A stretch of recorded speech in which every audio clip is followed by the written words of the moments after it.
data bocor di internet, bisa jadi memang karena mungkin elunya juga terlalu overshare gitu. Kadang Oke. kadang gitu ya, tiba-tiba nih lu punya sosial media, oke itu bagus buat lu kan, tapi lu terlalu mengumbar kehidupan pribadi lu di sosial media. Banyak orang komplain tiba-tiba, kok gue ditagih sama pinjaman ini ya, padahal gue nggak pernah make nih, Iya iya, gue nggak benar. pernah ngajuin, tapi kenapa gue yang kena? Lu datang paket, lu excited, oh seneng, tiba-tiba paketnya lu buka, sampahnya lu buang aja tuh yang labelnya. Di situ Hmm. kan ada data pribadi lu. Gue lagi buka kartu kredit di salah satu bank, tapi ternyata ada bank lain yang tiba-tiba kayaknya kok tahu gue Nah, butuh kartu kredit juga gitu. gitu. Terus gue di call-callin yang which is itu kan mengganggu ya kan. Gue kan nggak Betul. mau dong.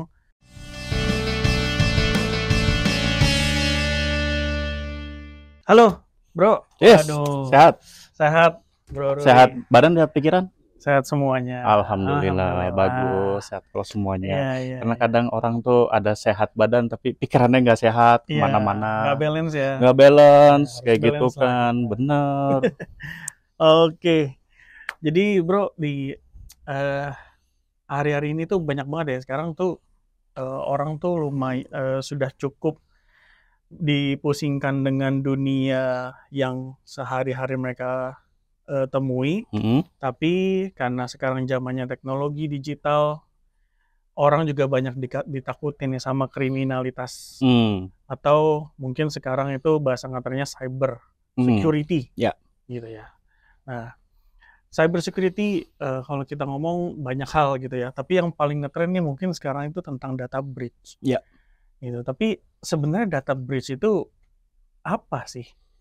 Ya. Sebelum sih ya, kalau lu mau ngomong data breach, itu tuh kita mesti tarik jauh gitu sebelum cyber tuh kayak sekarang gitu. Contoh nih yang paling gampang banget zaman dulu, mungkin lo kalau masih inget ya, Hmm, lo pernah nggak sih misalkan lo ngajuin sesuatu gitu, kredit card ke bank tertentu, lo ya. ngajuin ke satu bank, Hmm?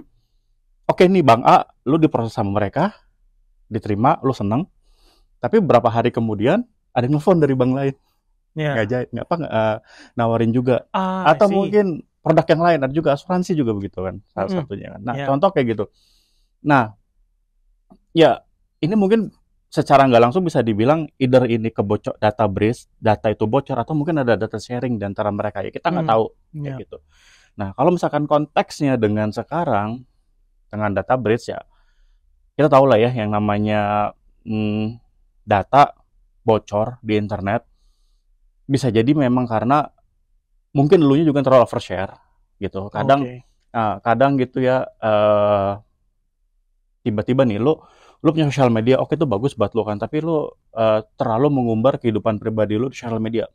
Oh itu maksudnya. Oke. Iya, jadi gue ulang tahun nih sekarang, gue ini Hmm. nih, gue itu segala macam. Secara nggak langsung ya lu udah ngasih data lu ke orang lain, itu juga bisa dibilang datanya bocor dari Ah, elunya sendiri gitu, bukan dari eh, pihak ketiga atau pihak lain. Karena juga sekarang kejadian yang paling banyak itu kan misal gini, lu punya akun sosial media atau mungkin akun e-commerce dan kawan-kawannya. yes, punya. Oke. Tiba-tiba ada berita ya kan, ada platform A, platform B, datanya breach dan situ ada data lu yang kejual. Apa Hmm. namanya? Ada data lu juga. Nah, itu juga salah satunya adalah ya tadi kan lu daftar lu dengan konsen lu daftar ke platform ini Ya. dan platformnya ini tiba-tiba ada yang melakukan serangan cyber Oke. gitu. Jadi either mereka ditarget atau memang ada salah konfig atau apa kita yang nggak tahu. Nah, disitulah data lu bisa keambil gitu. Jadi sebenarnya kalau misalkan I kita see. ngomongin data breach lu banyak sih ininya, angle-nya lu mau lihat Angle-nya banyak ya. ya. Karena emang yang mesti lu jaga adalah yang bisa lu kontrol ya itu dari lu sendiri. Jadi lu jangan terlalu overshare gitu. Jangan terlalu Yes. yang Oke. apa-apa lu share gitu orang lain ya ya Ya, ya ya. begitu Benar. jadinya. Ya banyak sih kejadiannya kayak misalkan tadi bener-bener banget tuh gue lagi buka kartu kredit di salah satu bank tapi ternyata ada bank lain yang tiba-tiba kayaknya kok tahu gue Nah, butuh kartu kredit juga gitu. gitu. Terus gue di call-callin yang which is itu kan mengganggu ya kan. Gue kan nggak Betul. mau dong gitu. Nah tapi termasuk juga yang tadi ya kalau misalnya kita punya akun-akun yang lain. Tapi dari sisi kita nih Itu kan ya bisa dibilang kita out of control nggak sih? Betul. Nah, apa sih dari sisi Nah, yang bisa kita lakukan? sebenarnya gampangnya gini, kalau kita ngelihat ya, pertama dari sisi kita dulu deh. Jadi bisa lakukan apa gitu. Pertama, satu ya lu jangan overshare. Atau Oke. gini, kayak gue gitu. Kalau mau contoh gue ya, gue tuh gue punya account ini apa namanya e-commerce banyak. Iya. Yang pertama gue lakukan, gue itu selalu ngebikin email yang berbeda dari tiap e-commerce tadi. Oke. Gitu. Supaya apa? Supaya nanti kalau ada brace atau apa, gue tahu, oh ini dari si e-commerce yang ini nih. Atau dari platform yang ini. Oh, iya, iya. Terus yang kedua, gue nggak pernah pakai nama asli gue di dalam platformnya. Oh, itu penting juga ya ternyata ya. Penting. Karena begitu paketnya datang, gue selalu pakai nama A, B, C, D, E gitu. Nah, jadi gue tahu, oh paket A ini datangnya dari platform yang ini. Platform Hmm. yang B. Jadi gue nggak pernah ngasih nama asli gue. Karena gini, kenapa jangan lu kasih nama asli lu ya? Atau gini deh, lu pernah nggak sih minum ke tempat kopi kekinian? Oke. Kan dia nanya nama lu kan? Iya. Lu pakai nama asli dulu nggak? Biasanya sih pakai nama asli. Nah, gue nggak pernah. Oh. Gue pakai nama apa kek? Karena gue nggak penting. Karena sih gini, mereka tahu nama lu, tahu-tahu ntar ada yang negur lu, Albert apa kabar, bla bla bla bla, lu nggak tahu itu siapa kan? Jadi lu bisa ngejaga itu. Jadi gue kalau kayak tadi tuh, gue datang nih ke kedai kopi kekinian gitu, kakak namanya siapa? Gue sebutin nama siapa kek, Oh. gitu. Pas dipanggil ya gue yang maju kan itu. Inisial aja lah Iya, ya. Gitu. karena dia juga nggak minta KTP kan, Iya, iya benar. gitu. Gue nama sama kayak gitu. Gue juga di e-commerce itu gue pakai nama samaran gue, Nama samaran. emailnya pun juga beda. Kenapa? Karena gini, misal gini ada paket datang ke rumah lu, paket nih dari lu belanja di e-commerce ya kan, terus paket datang ke rumah lu, ya ada nama lu, ada alamat lu, Oke. ada nomor telepon lu nggak? Ada kan? Sekarang dengan 3 informasi ini, bisa nggak gue kalau gue misalkan gue target attack ke lu, gue ngaku-ngaku orang siapa, gue nelfon lu, halo Pak Iya. Arbat ini, bisa nggak? Bisa. Ya jadi kayak tadi I kalau see. misalkan dia nelfon nih, oke di situ ada nomor telepon gue, tapi kan namanya pakai nama samaran gue. Iya. Kalau ada yang nelfon mengaku-ngaku atas nama ngaku-ngaku nyari gue dengan nama yang tadi samaran gue, berarti gue tahu nih, oh ini dari yang paket yang ini nih. Iya bener. Oh. Kayak I gitu. see. Sama segampang gini. Lu dateng paket, lu excited, oh seneng. Tiba-tiba paketnya lu buka, sampahnya lu buang aja tuh yang labelnya. Di situ kan ada data pribadi lu. Oh, oke. Nah, jadi apa? Lu hancurin dulu. Iya, iya, Gitu. iya. Lu segampang itu lu hancurin semuanya. Sesimpel itu ya. Sesimpel itu. Jadi ya lo kalau mulai dari kita sendiri tuh memang kalau lu pengen supaya data lu nggak bocor ya lu anggap data lu itu tuh lu jangan sembarangan ngasih. Contoh juga yang sekarang banyak tuh yang mobil tuh banyak kan seliweran di jalan, tiba-tiba ada stiker gitu, nama bapak, nama ibu, nama anak tuh ada stiker sekolah anaknya. Sering gak lo ngeliat gitu? Iya. Kalau gue scammer, gue tinggal cari nomor telepon sekolahnya, gue ngaku sebagai orang tuanya, bisa jadi gue tinggal cari nomor telepon bapaknya. I see. Gitu, makanya jangan terlalu overshare. Iya, ya. Cuma ini sebenarnya informasi yang baru buat gue, bro. Hal yang kayak begitu, kayak misalkan kita ternyata punya multiple account untuk e-commerce yang berbeda-beda itu penting. Karena menurut gue sendiri kan kita memanage-nya jadi lebih susah kan. Benar. Tapi awareness tentang keamanan ini yang sebenarnya mungkin orang-orang nggak tahu gitu. Kayak misalkan masukin nama kita mention nama kita di sosial media, kita hobinya apa itu ternyata membuat kita bahaya. Nah, gimana caranya supaya kita punya awareness kayak gitu tuh? Gini, yang perlu diingat adalah kenyamanan selalu berbanding terbalik dengan keamanan. Nah, jadi, lo mau aman atau lo mau nyaman? Iya. Rumah lo aman, ada kuncinya kan di rumah lo? Iya. Lalu ada pagernya, ada gemboknya kan? Iya. Aman nggak? Aman. Nyaman nggak? Enggak dong. Lu tiap pulang mesti buka pintu segala macam, nggak nyaman. Jadi memang semakin banyak gemboknya, semakin banyak keamanannya, pasti semakin ribet di kita yang mau betul, karena keamanan itu memang selalu berbanding terbalik dengan kenyamanan. Nggak ada tuh orang aman nyaman, nggak ada. Gitu. Lu pernah nggak sih dengar yang paling gampang gini deh? Lu pernah nggak sih dengar ada traveler orang Indonesia tiba-tiba mereka kecopetan di negara maju? Sering kan? Mereka nggak apa-apa. Di negara maju nggak ada copet, bla bla bla bla bla. Gue jadi tidak terlalu menjaga itu, ternyata mereka kecopetan. Begitu di Indonesia, mereka akan sangat jaga. Wah, ini takut nih gue nanti dompet gue diambil kayak gitu kan. Jadi tuh awareness sendiri kan. Terus juga contoh lagi yang paling gampang deh. lu punya email, lu punya password. Nah, yang bener adalah lu jangan sampai password lu sendiri tuh bisa lu hafal. Lu harusnya nggak boleh tahu Oke. password lu juga. Jadi gimana? Lu bisa pakai tools untuk tambahan, untuk apa namanya supaya password lu lebih strong. Sekarang itu kebanyakan orang bikin password ya. Ya, sorry itu sih. Ya, either nanti nama, tanggal lahir, Semudah-mudahnya mereka semudah itu. ingat kan. Dan yang paling parahnya lagi adalah satu email dipakai rame-rame untuk semua platform. Yes. Passwordnya sama. Iya, iya, Satu ke iya. bridge semua kena. Kayak gitu. Makanya tadi gue Oke. bilang kan, gue kalau misalkan gue punya akun sosial media, gue punya akun e-commerce, itu gue email gue beda-bedain karena apa? Kalau yang ke bridge satu aja ke bridge, yang lain lu nggak bisa tahu apa email gue apa. Iya, iya. Benar, Segampang benar, itu. benar. Terus juga jangan sampai gini, lu pengen, yang gampangnya gini deh, sama deh handphone gitu kan. Di handphone itu kan ada metode untuk autentikasinya kan, untuk lo Hmm. login ke handphone. Bisa Iya, pakai pattern, bisa pakai apalah segala macam. iya, Yang sekarang paling banyak orang apa? Yang gampang, biometrik. iya. Bagi gue sih, gue nggak mau pakai itu. Karena itu Hmm. paling gampang. Mendingan gue pakai kode yang gue doang yang tahu. Segampang itu Hmm. jadinya. Iya sih, ya itu balik lagi ya. Iya, Kenyamanan berbanding balik terbalik dengan dengan keamanan. keamanan. Betul. Oke, Tapi oke. kan sebenarnya gini, rasa aman itu sendiri kan. Aman itu adalah pada saat lo bisa terima resikonya kan. Mm-mm. Jadi gini, lu nih, lu misalkan ke kantor gitu, naik motor. Lu tahu lu selama lu perjalanan naik motor, lu ada resiko apa namanya, mungkin lu nyerempet orang, lu Hmm. tapi lu akan ngerasa aman karena lu bisa terima resikonya tadi. Hmm. Nah, sekarang balik lagi ke orangnya. Kalau lu ngerasa, lu misalkan lu bikin password nih, udahlah password gue yang gampang aja. Kalau emang lu merasa aman, lu bisa terima resikonya, ya udah silahkan. Hmm. Tapi Hmm. kalau nggak Hmm. bisa terima resikonya, ya jangan, lu mesti bikin password yang strong, password yang ya gue doang nih yang tahu nih. Yang lain nggak boleh Hmm. tahu.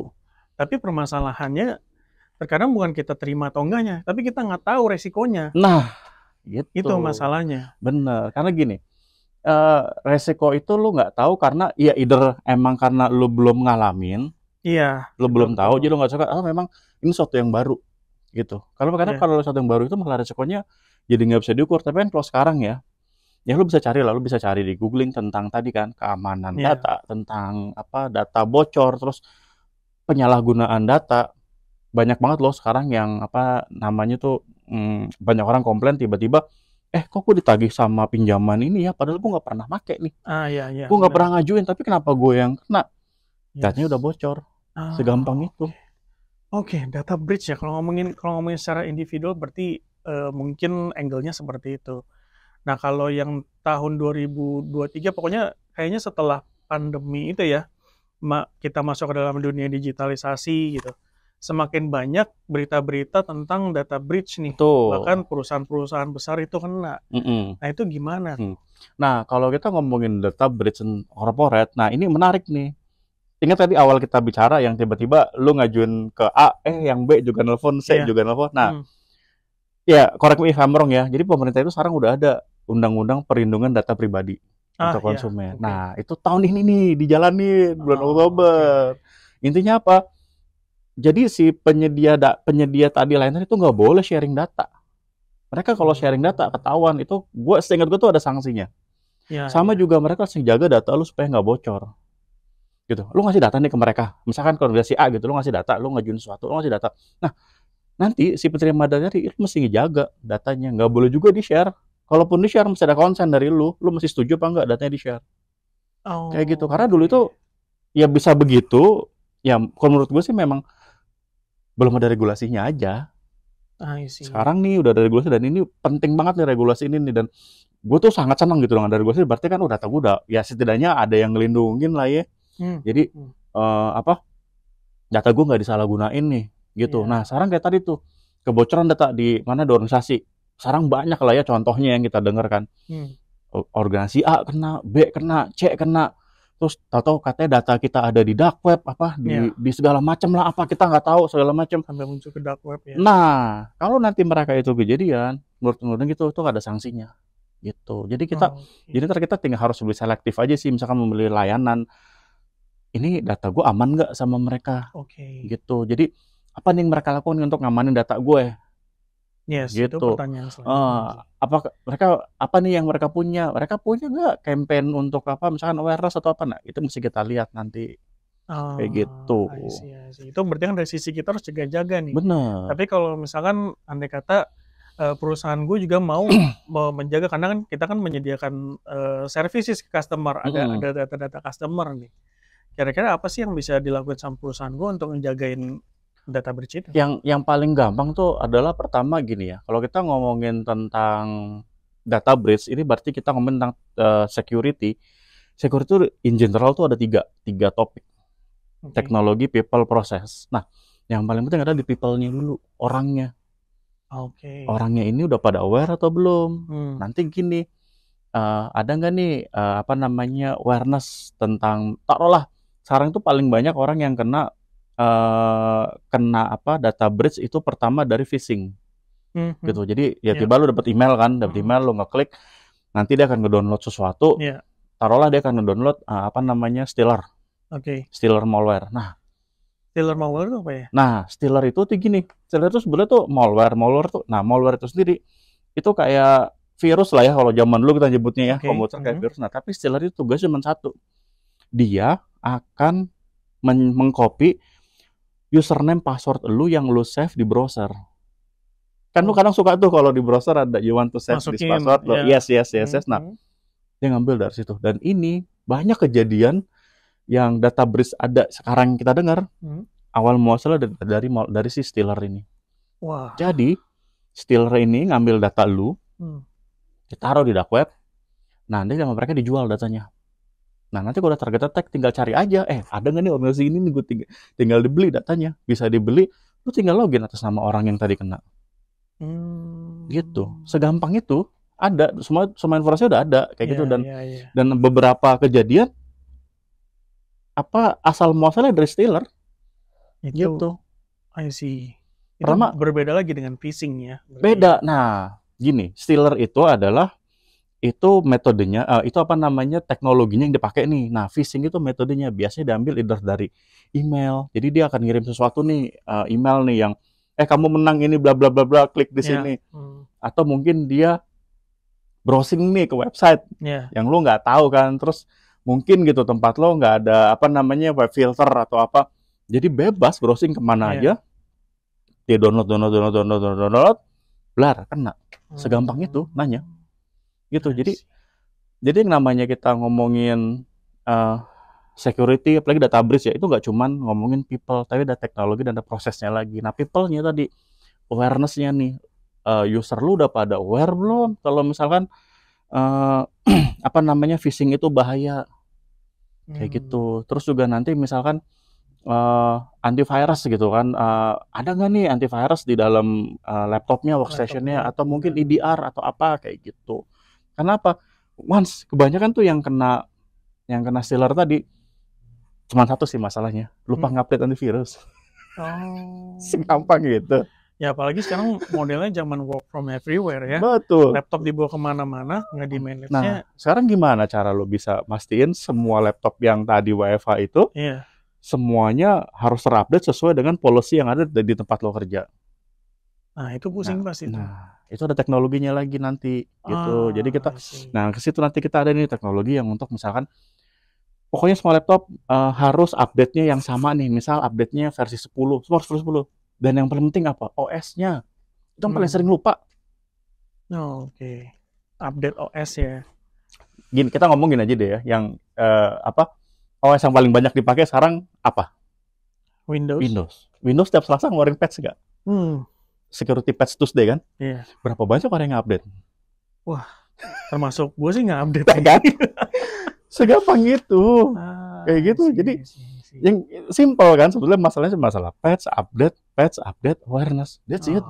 Nggak perlu yang ya ada sih yang memang masih ada solusi yang khusus gitu, tapi ya semua tuh balik lagi kalau misalkan user udah aware. Dan juga gini, awareness aja itu juga nggak cukup. Kalau misalnya kita ngomongin organisasi ya, nah itu juga mesti dicek lagi, ada nggak nih IT security policy-nya. Contoh tuh gini yang gampang deh, yang paling gampang nih. Mungkin ada security policy yang menyatakan peralatan kantor itu tidak boleh untuk keperluan pribadi. Oke, ya, laptop, apa. Tapi yang suka lupa apa? Email. email. Nah, email mereka masih nganggapnya, ini punya gue pribadi loh, gue pakai aja bebas. Ternyata Oh, emailnya dipakai daftar ke third party platform, iya, e-commerce, musik, e-commerce. movie, dating site lah. Hmm, Yang kejadian apa? Yang third party platform bridge tadi lah, yang kena iya. breach. Nah, emailnya kena ikutan nggak? Kena ikutan. Bocor ke dark web. Padahal 5 kantor. Padahal di kantor. Passwordnya sama lagi. Hmm, Yang paling parah passwordnya dia untuk email, login ke email sama dengan ke yang third party sama. Gue tinggal masuk aja login, gue tinggal cari datanya, gue login, gue account take over. Akunnya bisa gue ambil. I see. Gitu. Nah, nanti dari situ gimana? Awareness, policy, nah itu memang mesti jalan beriringan gitu. Ya, Jadi, ya, ya. ntar dari policy tinggal dilihat lagi. Kalau misalkan udah ada nih, gue udah punya nih tapi security policy-nya, ya berarti policy lu nggak jalan karena user lu masih suka pakai. Ya, ya, ya. Mungkin Gitu. termasuk juga dengan bagaimana user sharing data-data Bener. perusahaannya ya. Iya. Dengan kan ada tuh sekarang namanya solusi, mungkin salah satunya data loss prevention yang DLP dan Hmm. lain-lainnya gitu. Nah, kayak gitu juga. Contoh gini yang paling gampang lagi ya.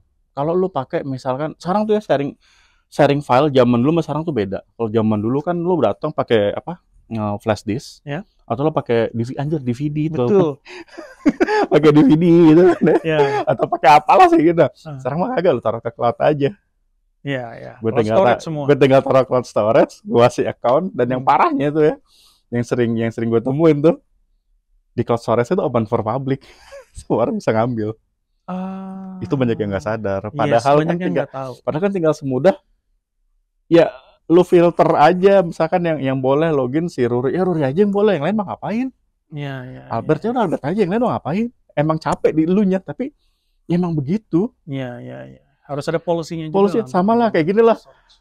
Ya mungkin gini, eh, ada orang ke rumah lo gitu ya. Hmm. Emang lo buka untuk semua orang kan enggak? Enggak. Yang lo kenal-kenal doang kan? Iya, betul. Ya, kecuali lo apa namanya pejabat publik lo open house, nah itu lain lagi lah urusannya lah. Tapi kalau lo pribadi, lo buka pintu lo semua orang, ini siapa ya? Tiba-tiba ada yang tidur di rumah gue. Ini siapa ya? Kan nggak kayak Ya, gitu. ya, ya, ya. I see. Ini tuh ngomongin DLP ya. Tapi kalau kita mungkin eh banyak juga nih kayak misalkan pakai enkripsi. Hmm. Seberapa strong sih enkripsi untuk menangani Nah, data breach ini? kita balik lagi gini. Kalau kita ngomongin enkripsi ya, itu di security selalu ada terminologi CIA, confidentiality, integrity, and availability. Oke. Nah, confidentiality adalah tadi enkripsi. Nah, enkripsi itu ngapain? Nah, jadi gimana caranya supaya gua nih ngirim data ke lu doang yang bisa buka. Oke. Nah, itu doang. Nah, sekarang tuh banyak nih. Jadi udah banyak nih apa namanya beberapa penyedia sih yang gue lihat tuh. Jadi kalau misalkan lu daftar nih ke suatu platform, password tuh bakal di-hash sama mereka, bakal kayak di-encrypt. Jadi kalaupun nanti sampai cabang boy ya, kalau misalkan kena breach, yang dapat adalah file hash-nya tadi, lu nggak dapet tuh plain text-nya. Oh. Nah, jadi supaya itu juga bisa untuk bukan mengurangi sih ya, tapi minimal resiko lah ya, supaya walaupun data lo ntar kena breach, tapi udah di-encrypt. Jadi data diacak, lo nggak bisa tahu ini data isinya apa. Ya. Kayak gitu. Tapi nanti balik lagi, enkripsi itu memang bagus. Tapi kadang ada beberapa orang yang ngapain sih gue encrypt? Kan ribet ya, gue bilang tadi, balik lagi keamanan berbanding terbalik dengan kenyamanan. Emang nggak nyaman, lo encrypt itu nggak nyaman. Kalau begini, gue mau encrypt nih suatu data, gue mesti minta dulu nih public key-nya lu. Nanti gue encrypt. Iya. Nah, lu buka pakai private key-nya lu kan. Nah, itu kan panjang nanti Pak urusannya, Pak. Cuman lu kan pengennya kan langsung yang yaudahlah lu kirim email gue langsung gue buka bisa. Instance lah gitu ya pengennya. Gitu. Oke. Wow, banyak banget nih kalau ngomongin security ya. Gue selalu bilang gini, security is not complete without you. Coba security, kalau nggak ada U-nya jadi apa? Security is not complete without you. Ya.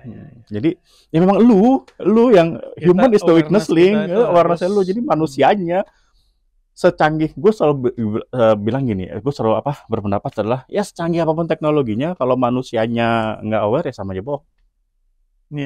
Lo punya rumah canggih, lo punya rumah, pintu lo udah smart door segala macam, lo punya gembok, begitu lo gembok, aman nggak? aman. Hmm. Kunci lo taruh di depan pintu rumah.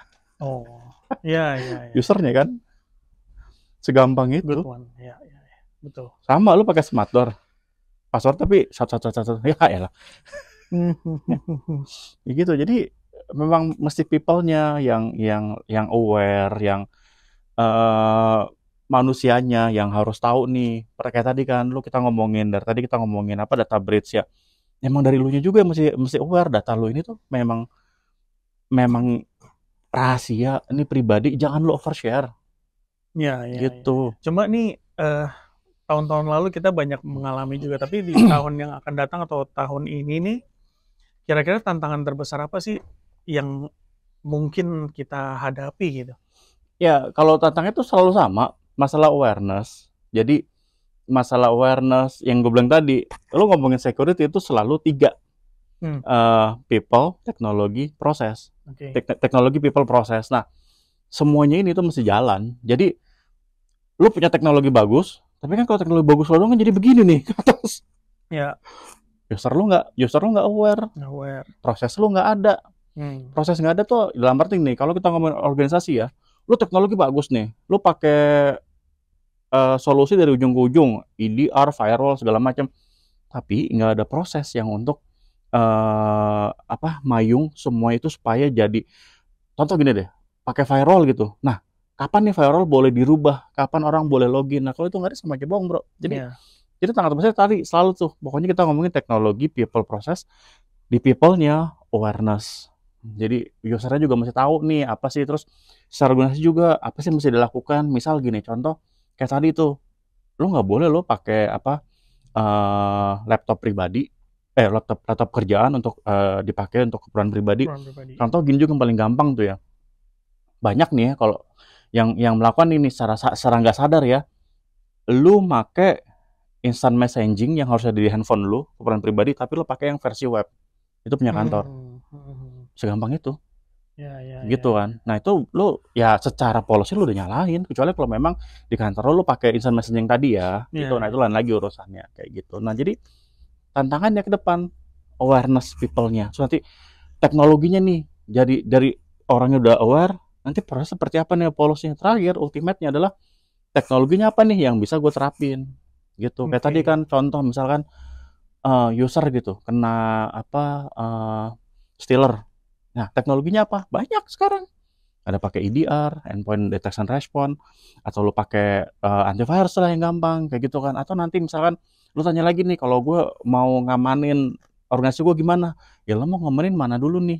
Karena beda omongannya kan, lu mau ngomongin yang secara cloud atau yang on-prem. Nah, itu karena teknologinya beda. Approach-nya juga beda kayak gitu. Iya. Berarti menarik ya. Ini coba gue tarik secara benang merahnya ya. Tadi security itu tidak akan berarti tanpa adanya you. Betul. Berarti you. Secara nggak langsung tuh sebenarnya penyerang-penyerang itu hanya memanfaatkan kesalahan kita gitu kan, yang kita nggak aware, harus menjaganya gimana seperti itu ya. Wah, ini gue pengen ada penjelasan yang lebih detail nih. Boleh, nanti gini aja, kita bikin workshop aja gimana? Boleh. Jelasin ini ya. Iya. Jadi kita bikin workshop. Nah, jadi terus tuh kita jelasin tuh apa end to end seperti apa di situ. Abis dari webinar, workshop kita tahu tuh. Jadi kan gue bilang tadi kan teknologi, people, proses. Karena kita ngomong doang sekarang ini nggak cukup sih waktunya, bro. Iya. Nah, nanti kita bikin gitu aja. Karena perlu tahu juga nih secara detailnya tuh end-to-end-nya kayak gimana. Iya. Oke, workshop. Boleh. Nanti kita jadwalin. Thank you buat waktunya.